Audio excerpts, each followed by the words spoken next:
Namaste, I'm thrilled to be reporting from the 23rd edition of New York Indian Film Festival, where filmmakers, actors, and cinephiles gather to celebrate Indian independent and art house cinema. The whole aspect of the independent films is to celebrate humanity and art. So join me as we explore the diverse and captivating program of this festival. Let the magic of cinema sink in.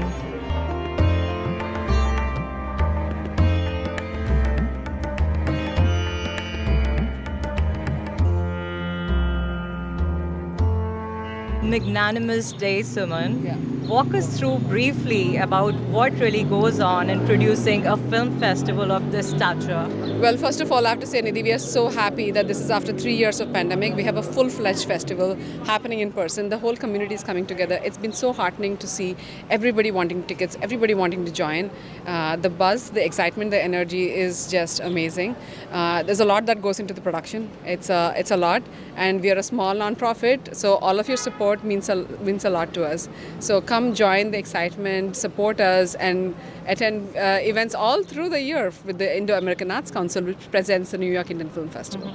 What should we look forward to today on the opening day? On the opening day, I think today, obviously, the movie is beautiful, Three of Us. It stars Shefali Shah, she's such an amazing talent. And then Jaideep Alawat, power-packed performances by all of them, Swarnand Kirkare. And then Avinash Arun is going to be here for the post-panel discussion with Swarnand. So do look forward to it. You'll enjoy it, I'm sure. And of course, we have more days of the shots and documentaries. All of them are so good. Hi, Asim. How are you today? I'm good. I'm very excited. No nerves today. Today's the opening night. Well, we can't get nervous anymore because it's going to happen. It's going to happen, and it's going to be a success. I know that. Yes, absolutely. Fingers crossed. Yes. So tell me about any film which came your way this time, which actually surprised you or kind of, made you ponder about, like, this is what filmmaking is. This is how we have evolved. Well, the opening film that we're showing, Three of Us, it didn't come my way as such. I saw it at the Goa, the Indian International Film Festival in Goa in November, and I was blown away by it. It surprised me so much. And I've started, from that point onwards, started conversations saying, we got to bring it to New York. We got to bring it to the New York Indian Film Festival. So I'm really happy about it because, I mean, it's a sold-out screening today. It's a US premiere. And the director and one of the actors are going to be here. So it's a wonderful film that people should, I don't know when they'll see it, if it comes to theaters or whatever. Three of Us. Three of Us. Yes. What about the other line and other programming for the short films? What should we look forward to? So we have 35 films, including feature narratives, documentaries, shorts, an excellent collection of films made in India by Indian filmmakers, Indian Americans here. We even have an Indian British filmmaker. We have some Indian Canadian films, so, diaspora across the world basically. And they're all very unique, wonderful stories. I think about 10 different languages. I think there are 10 languages really.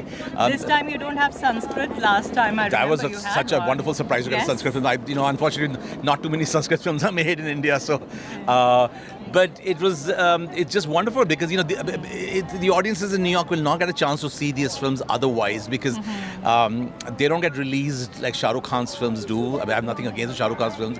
They don't stream also many of these because they're very independent films, and there are a lot of young voices. I think that's the most important thing. We have 5 debut filmmakers, and we have an award that is given by the is judged by the Film Critics Circle of India, and they're given the award to an Indian-British film called Footprints on Water with Adil Hussain.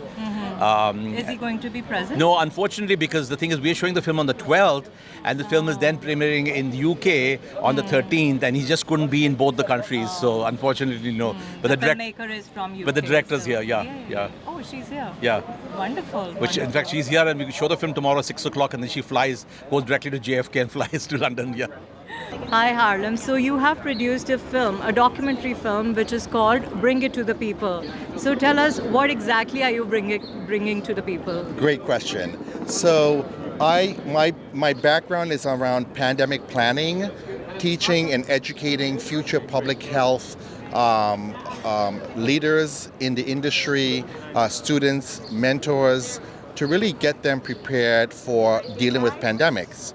So while working with some of New York City's leading agencies in bringing COVID vaccinations to very hard to reach vulnerable populations of Indian diaspora, in Southeast Queens, I realized this needs to be captured. We need to really understand what are their challenges and what they're facing in New York that are not seen, where the media is not capturing it, the public health professionals, they're not capturing it. So what I wanted to do, I raised the funds my own independently, and in a matter, I've never done a film before, and in only 2 weeks, I was able to capture some of the leaders in the industry, community leaders, and we shot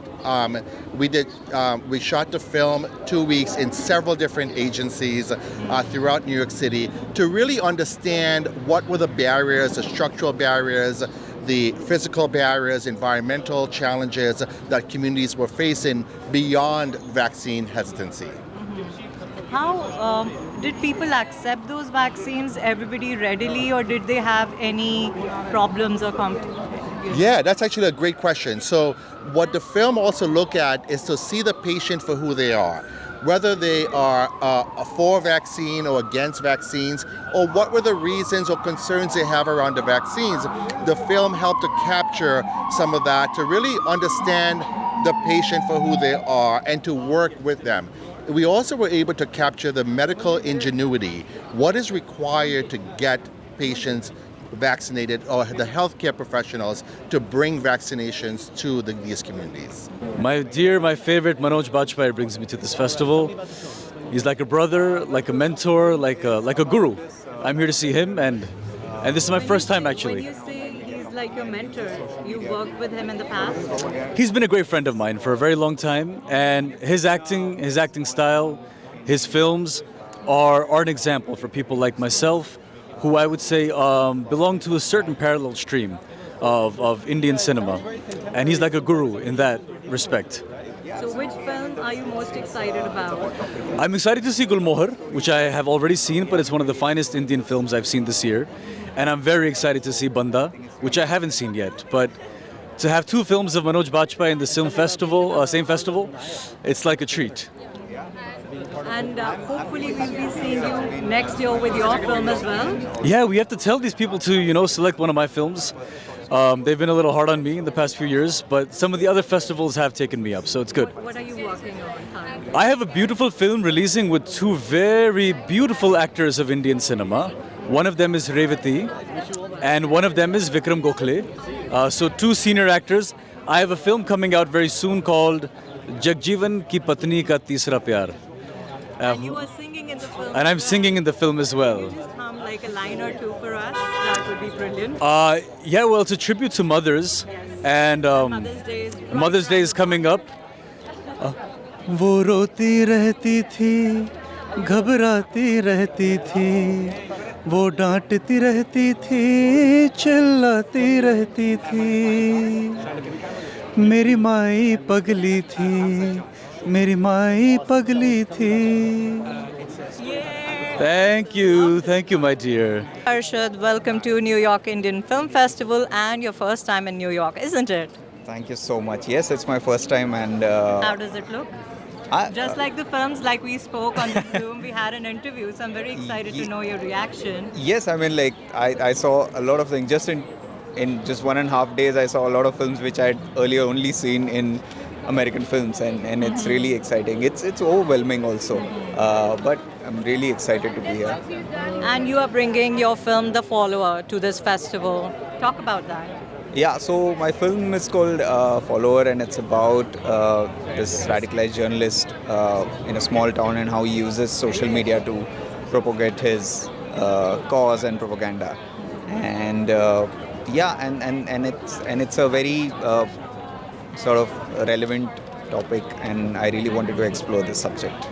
So for your protagonist, the lines between his professional life and personal life kind of blur and meet. Is that healthy for a journalist today or not? No, absolutely not. I mean, journalism, the idea of journalism has sort of shifted in a very negative way, and like nobody's dealing with facts anymore. It's all about opinions, and all those opinions come from personal, political ideologies or personal, any kind of vendettas or hate that people have. So a lot of journalism is, that kind of thing that is happening, and it's a sort of like citizen journalism, which I'm trying to explore in the film.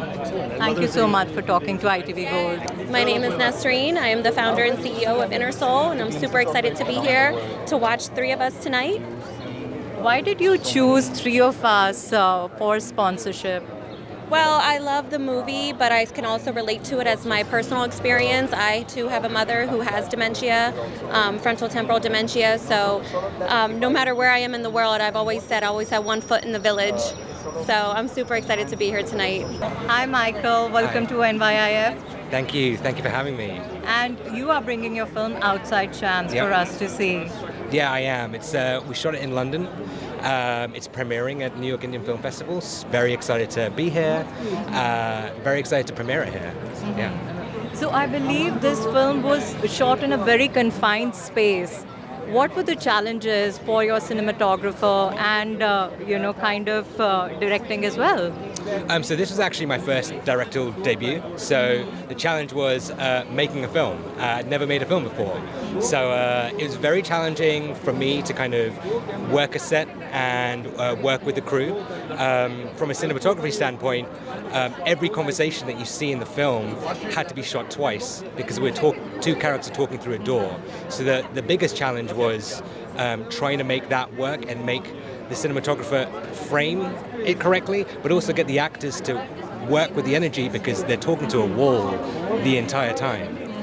So that was really the biggest challenge. Do they ever meet, or should we see the film to find out? You're going to have to see the film to find out. Yeah.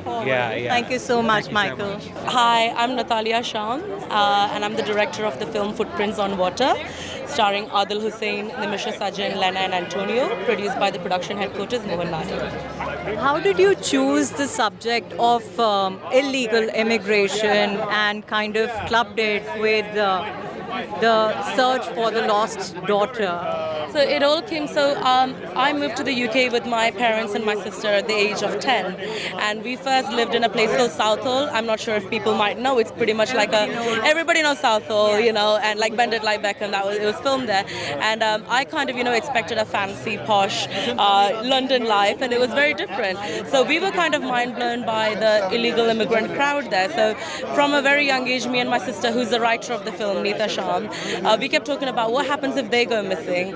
So when we decided that, we want to make films and, we want to tell stories about us and our people, it kind of is the first thing we started working on. And Neeta did years of research. It took about 7 years of development to make this film. And it all feels a little surreal that it's finally getting its world premiere and in New York.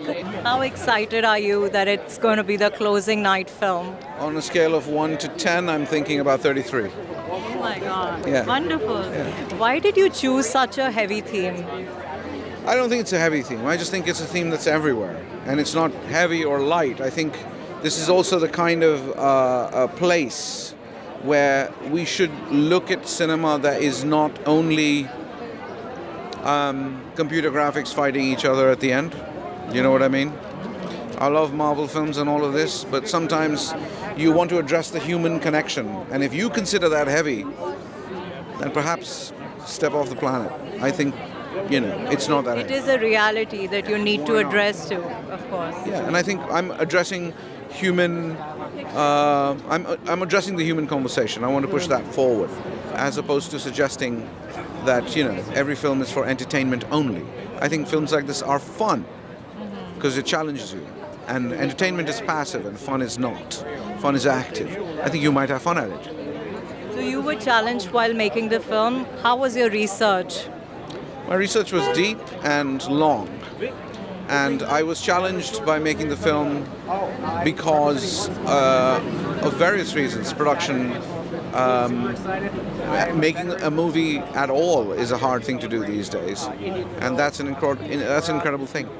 So the challenges are not what you think they might be. The challenges are within the day, how you make something truthful and real. Those are challenges. The rest is just logistics, right? Hi, my name is Vic Krishna, representing our short film, One Small Visit. You have been a regular on this festival circuit. What brings you here every year? Oh, it's just a beautiful filmmakers, great writing, great projects. There's a whole new league of filmmakers constantly making great work that I get a privilege to be a part of and be a part of telling that story. And I've been very fortunate to finding another beautiful story to tell to the audience. What is your film all about this time? Yeah, so it's called One Small Visit. It is a period piece that takes place during the late 60s, right after the moon landing. And it's about this South Asian family that goes on this road trip. And true story, no lie, they actually meet the Armstrong family. So it tells you about that interaction with the actual Armstrongs from Neil. So it's really beautiful, and it's just a really heartwarming story. How difficult was it to recreate the sets, or where you filmed, you had to create Midwest and 1960s. How did you achieve that? Oh my God, they did such an amazing job, the crew in Canada. They had the cars that were part of the late 60s, the TV, the technology that was only available back then, the clothing, the hairstyles had like a very parted hair, clean shaven, the looks. It's just, there's so many factors. It's how meticulous they were to capture every detail to make sure it represented the like late 60s. It's really kudos to the people that designed the sets. So do you believe a film like this is good to break the cultural barriers? Yeah, I think so, because I think it's like a story, a very specific story without the generalization. With a road trip, I don't think it's like about like a convenience store. I don't think it's about like programming. And there's a lot of stereotypes that we can get away from, but still tell a beautiful story. This one does an actual true story, a very pivotal moment, a very monumental moment in like humankind history of like landing on the moon. So it takes that as the backbone. Wonderful. Pita Basu Prasad, the director of Retail. That's right. So your film is about an aging artist. That's right. And what is he going through? The film is about this 60-plus former actor. He used to be an actor, and he sort of questions his choices in life. And he's actually settled in New Jersey, and the film is between when he visits India to attend the funeral of his mentor. And I think in 50s, 60s, life really slows down, and we sort of reflect in life. That's what I see from my interactions with elders and people in their 50s and 60s. And I just want to capture that and also bring about story of a vulnerable man, an emotional man, because we're always so used to seeing men being the savior, men being the heroes. I wanted to see a vulnerable man on screen. Yeah. Does that bring out your feminist side to make that man a little miserable? No, not miserable. I don't know if I think a feminist side, I think a true feminism is to treat both genders equally and give both genders equal opportunities and equal regard. And that's what I wanted to do as a female filmmaker. I wanted to write and direct, make a movie about emotionally empowering a man on screen, because I think that's equally important as empowering women on screen. How was the experience of directing? You've been like acting and huge fan, saw your Makri as a child actor. Everybody remembers. Thank you. Direction was well, I mean, being on set was easy, but directing Mr. Anupam Kher was, I was quite nervous. But, he's so easy and he was so approachable, so it just made my job really easy. So did you compromise as a director, or were you in sync with your cinematographer when you were doing it? That only for the people to, like explain it to me what they feel about it. Because it's like when you're doing something, you are in a flow, you are actually not thinking about. You didn't want to edit your film, did you? It's like I want to do everything. As far as filmmaking is concerned, I feel like it's a very joyful process. Are you by any chance acting in Three of Us also? No, but I do have. Like Four of Us, maybe you could have asked yourself. No. How's Not the yet. experience? How's New York? New York is great. This is my first time in New York, and I'm really happy. Talk about the theme of dementia. Basically, I was really. I've always been very curious about how memory plays a very integral part in our development, our being, our conditioning, and that sort of like gives us the personality. And I always used to wonder that if you somehow if you lose your memory, like what kind of person you'll become, and we are extremely, we don't know, we are not comfortable with stepping into unknown. So because we are extremely attached to our memories. So I just wanted to explore that. And all of us want to know, when is Patal Lok season 2 coming? Very soon, I guess next year, by next year April or May, it should come out. You've already I started just shooting? Yeah, we just wrapped the shoot. So I'm Congratulations. Thank you so Thank much. you. Thank you. Tell me, how did you approach your role in the film? Just held his hand and walked and listened to him. Avinash Arun is the director of the film. He called me. That was a pleasant surprise for me because I normally don't get acting roles as like, and this was one of the biggest roles, like the third one for the three of us. And I mean, so I just believed in him because he was so convinced about everything, the film, the characters, and he just made the journey very beautiful. I approached it with heart, only heart. Dil se. Of course, you are a theatre actor also. Not many people know that. What is your first love, singing or acting? See, I'll tell you, acting is the most challenging thing right now for me, and I'm enjoying acting. हाँ, तो गाना तो मैंने किया ही है और मैं कर भी रहा हूँ, लेकिन एक्टिंग करना, नए लोगों ने मुझे चांस दिया है तो मैं उसमें I'm more challenged by acting. So right now, but both everything, writing, singing, acting, everything. Raj, you are here to encourage the filmmakers, or do you have a film playing at the festival? NYIFF is like a home to me. I've had so many films premiere here in the last decade, and so many shorts that I've done, directed as well, acted, done music. This year I don't have a film, but I'm here to support Asim and the team. It's a really film festival of the heart and home for me.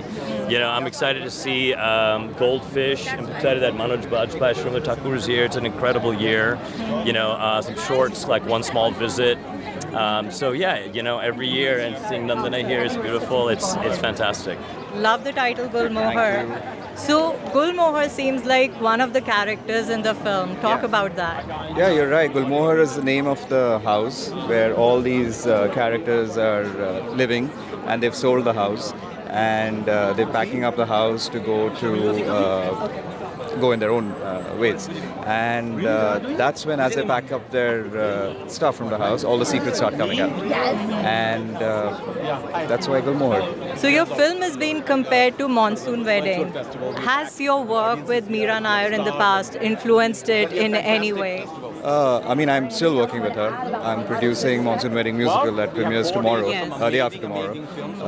Of course, we're very close collaborators. She's a filmmaker that defined many early years of my life as a filmmaker, and then when I got to know her, got to work with her, she's been very inspiring as a person, which is more exciting. So I'm sure, and why not take good inspiration? Thank you so much for talking to us. Really very honored to be here for this premiere. This is our New York City premiere, and we're very, very delighted to be here at the New York Indian Film Festival. And I believe you did sue the US military. Well, yes and no. For my accommodation, way back in 2009, I didn't have to sue the army. We had threat of a lawsuit, but we didn't actually need to do it. And then in years ensuing, the following years, we did actually have to sue the army for our other clients, Simran Singh. Most recently, we sued the U.S. Marine Corps for one of my friends, Jaskirat Singh, that's trying to join. How did you prepare for the role of Kusum? Well, I read the script, and then we had a table read and interacted with our director. And, there was not very intensive workshop as such, but we just got into the character. But talking about your chemistry with Manoj as a son and mother, how did that come about? Did you do an interactive session with him, like one-on-one? That seems Nothing so like that natural. happened. It happened very organically. We actually, from the moment we met, we got on tremendously. Not just Manoj, but the rest of the cast. And it was like family, really. And And it helped that we didn't shoot in a studio. We shot in actual locations. And that, I think, helped enormously. And we really got along with each other. And the script was such that everybody came well prepared and we knew what we had to do. So it just happened very organically. How did it feel to be back on the set after so long? Well, I never left really. So I've faced the camera all my life, and I just it was like absolutely natural. Yeah. So we'll be seeing you more? That I don't know. It depends on the script. If I get a script that suited me like this one had, most certainly. But it all depends on the director and the script. This was perfect. I loved it. Thank you so much. So you have worked in an international production, Life of Pi, with somebody like Irfan Khan, and now you got to work with Sharmila Tagore, Manoj Bajpayee. How lucky can you get? I'm very lucky. I've said this from the beginning. I've always been super, super lucky, and always been surrounded by like good people. So it's been great. It's been great. How did Gulmohar come about? I did a little online play with Rahul during COVID, and then he was shopping the script around, and then he was like, "Oh, I'd love for you to read this," and I read it. It was a beautiful script, and it turned into a beautiful movie. So it was pretty simple. Me and Rahul have a really good dynamic, and we just like to make things together. How was your experience during the film? It was beautiful. Working with Manoj ji, Sharmila ji, everybody, Simran ji. My brother was on the film. We did the first scene and the last scene together. Utsavi Kaveri. Everybody was beautiful. Just really good at their job. And nobody there, everybody was doing it out of the passion for the story. So it turned out really well. It was beautiful. Coming to Life of Pi now, have you watched the Broadway? I haven't watched it yet, but I might watch it on the 14th. And were you approached for the role? No. I think it's a very different role. Plus, I can't sing like that guy can sing. But I'm very excited. A lot of my friends are either producers on it or have some job within it. So, and I love that, it's evolved like this and it's found a new iteration and it can live on in this fashion. So I'm super stoked to see it. I'm really excited. Thank you so much for talking to us. Manoj, you are representing 2 films here at this festival. Right. So it's such a privilege and honor, because I really feel that New York Indian Film Festival is really putting in a lot of effort to hold this festival, organize this festival every year. And it takes a lot of courage, a lot of effort from all of these people. And both of these films, Gulmohar and Banda, are being screened. It's a matter of honor for all of us. Yeah. What drew you to the character of Arun in Gulmohar? It's always the script and nothing else, yeah. Did you feel torn in so many directions? You had to be a good husband, a good father, a good son. We give a lot of time in preparing for our roles. And, it's a matter of happiness when it all falls right. What was your research like? There were too many research. If I go on, I'll have to write at least half a book on it. But all I would say that, it's never easy doing these roles that I pick up. But there is an experience in theatre, there is an experience in cinema. So we kind of get everything into working when we are preparing for a role. I'll be seeing you on Sunday and interviewing you for Banda. So very excited. Thank you.